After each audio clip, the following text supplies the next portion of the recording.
Hello and welcome back to Talking Europe. I'm at the European Parliament in Strasbourg. Its President Roberta Metsola is urging the EU to send a strong signal to the Western Balkans at the upcoming summit in Albania in early December. Young people from those countries are hungry for the EU, she says, and the EU should not turn away from them. But as several of those countries sat in the waiting room for years, disillusionment set in. This summer, Albania and North Macedonia did start accession talks, but questions remain as to whether enlargement really is a priority for the EU. Well, to dig into that a bit more, I'm joined by Željana Zovko, a Croatian MEP from the European People's Party. She's Vice President of the Delegation for Relations with Bosnia and Herzegovina and Kosovo. Also joining me is Viola von Kramon, a German MEP from the Group of the Greens, and a member of the delegation to the EU-Serbia Stabilisation and Association Parliamentary Committee. So, Viola von Kramon, if I could start with you. You said that the last Balkan summit in June was a complete failure, that it could only have made Vladimir Putin happy. Do you think now that North Macedonia and Albania have started these talks with the EU, that has the EU perhaps woken up in a sense? First of all, that is true. Second of all, we have a resumption of the Berlin process. Recently, we saw all 6 Western Balkan leaders in Berlin signing a more regional integration, signing individual agreements for improvement of the citizens' daily things, but this would already make a difference. That is the path towards the EU integration. Yes, and I would say there is some hope that we get a more, let's say, successful outcome than last time. Željana Zovko, how optimistic are you about a better outcome this time in Tirana compared to the last summit in June? I'm very optimistic as we don't have much time, and the Western Balkan leaders understand that the time is of essence. This is the kairos moment, as we say in Croatia. It's the moment that if you don't catch, will never appear again. I'm pretty sure that they will come to their senses, and they will come with also a joint statement and more commitment than before. You wrote in or rather you told the Sarajevo Times that Bosnia-Herzegovina must not be left to an experiment. Is that for you the top priority for the EU? Do you think it's integration of Bosnia-Herzegovina?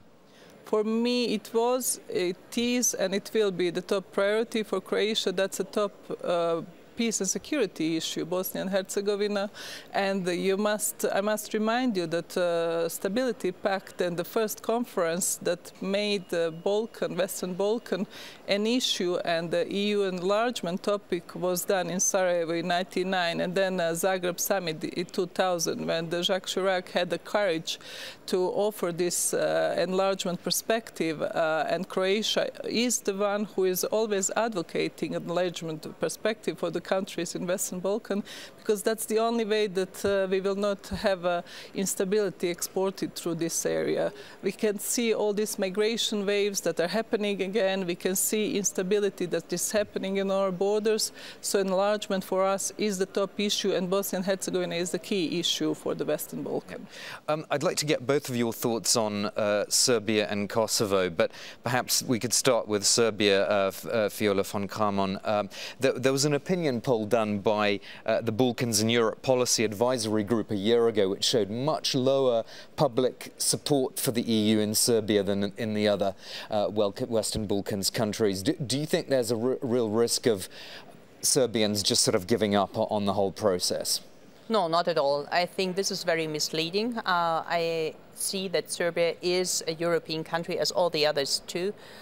We see also quite a low, let's say, support amongst the people in Slovakia or Bulgaria when you ask them how much they are in favor of the EU. Serbia is quite a bit different. It's less than 50%. It's less than North Macedonia and others, that's for sure. I mean, Kosovo is on the top, Albania is the second, and they are by far the most pro-European, most pro-Western, most pro-NATO and common foreign security policy supporters, that's for sure. But I would say that the policy which has taken for quite some time, blaming the EU for things which do not work in his country or also do not work in the dialogue, is a bit unfortunate. And unfortunately, at the moment, it's proved by the failure of the dialogue. We are back to the crisis mode, but I do hope this is only temporarily. I really give a lot of credit to our partners in the US and to our chief negotiator and interlocutor, Miroslav Lajčák. All of them do a great job, supported and accompanied by the capitals, working hard on receiving and achieving a solution. And in that, I would also say, if we have a successful outcome, people will trust also in Belgrade into the EU institution, and the opinion polls might look different in a year. What are your thoughts on that, on Serbia's future? Serbia's future will be decided by Serbian people. Serbian people must understand that this is also a key moment. I don't think that they are very pro-NATO because they have their issues with NATO, but certainly they are pro-European.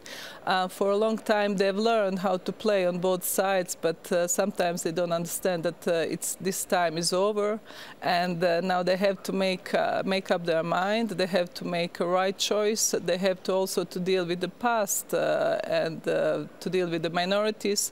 Now they are making some improvements, but we still have war memories and undiscovered destiny of and the fate of the soldiers and the victim civilians from the war that we had with Serbia. But Croatia is ready really to take them on, to help them, to lead them. Just on a related question to both of you, Kosovo, speaking of unresolved issues from the past and from the former Yugoslavia, Kosovo, of course, still not been granted visa liberalization, even though the European Commission said in 2018 that the conditions had been met. Would you argue that this has not been finished for political reasons? How do you see that? Well, this is extremely unfortunate. I mean, not that the Commission has given green light in 2018. There was a revised report recently which has praised Kosovo, I mean, in all the reforms, 100 and 120%. I mean, this is absolutely positive. So there's no need for any capital, for any of, let's say, the reluctance in the member states. But for political reasons, for purely domestic reasons, and I don't want to single them out, we still face a lot of obstacles. And when you think you have settled them, the next member states comes around the corner with the next obstacle. And that does not help us in the dialogue. That does not help us in the negotiation when we try to normalize the relation between Serbia and Kosovo. So I call on all the leaders in the European member states to grant visa lib to Kosovo immediately, because otherwise we will well, we have to have, or we face obstacles in the negotiations. Would you echo that call or not? I'm very much pro-liberalization, but unfortunately Kosovo is a hostage of the bad reputation of some other countries that abuse this system, and also of the lack of the willingness from their leadership to agree between Belgrade and Pristina on this dialogue. As I think that's a sign of improvement, and some solutions that could be found on in this dialogue between Belgrade and Pristina can be awarded as well with visa liberalization for its citizens. So sometimes they should play a bit better this dialogue. Right. Let's just zoom out. We're sort of coming to almost to the end of the show, but I'm just curious about your thoughts on the French president's shift away from the Europe, or seemingly from the European political community. Now he seems to be supporting Albania and North Macedonia much more. He sent one of his top officials for a visit to say, yes, we back your entry into the EU. Do you think he's kind of muddied the waters unnecessarily, caused some kind of harmful ambiguity in this? Well, what I see is that President Macron's intention was to create something where, when you see the geopolitical threat coming from Russia, from China, from other third actors, it is good to have a platform where you can integrate and welcome all the European countries without distinction of membership or not. Saying this, I think he fully understood as a geopolitical thinker that for stability and peace on our continent, we need to integrate the 6 Western Balkan states at a point. And for that, we need to send them an honest offer. And of course, that also means that France should welcome the opening of the negotiation talks with Albania and North Macedonia. And I'm very happy that it happened. Just a very quick response from you on France's role in all of this. What do you think? Yeah, France is coming back, and President Macron obviously understood that in order to promote this strategic autonomy, he needs to have a strategic security and enlargement in Western Balkan countries. The idea that President Chirac has started now, it's coming back. So Western Balkan countries, the security, peace and stability is coming from there.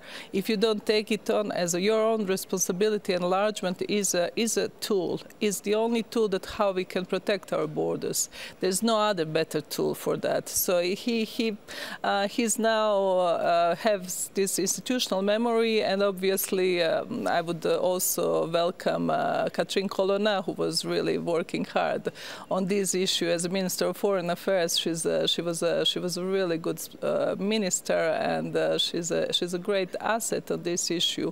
And I had the pleasure to know President Chirac at the time when he was starting this idea. So I welcome France with a new role and with a new responsibility. And finally, it's the only nuclear power that we have in Europe. So it takes France to assume its responsibility on security and stability on all our borders, and that's the enlargement. Okay, we'll have to leave it there. Thank you so much to my guests, Juliana Zovko and Viola von Kramon, and that brings us to the end of this edition of Talking Europe. Thanks for watching.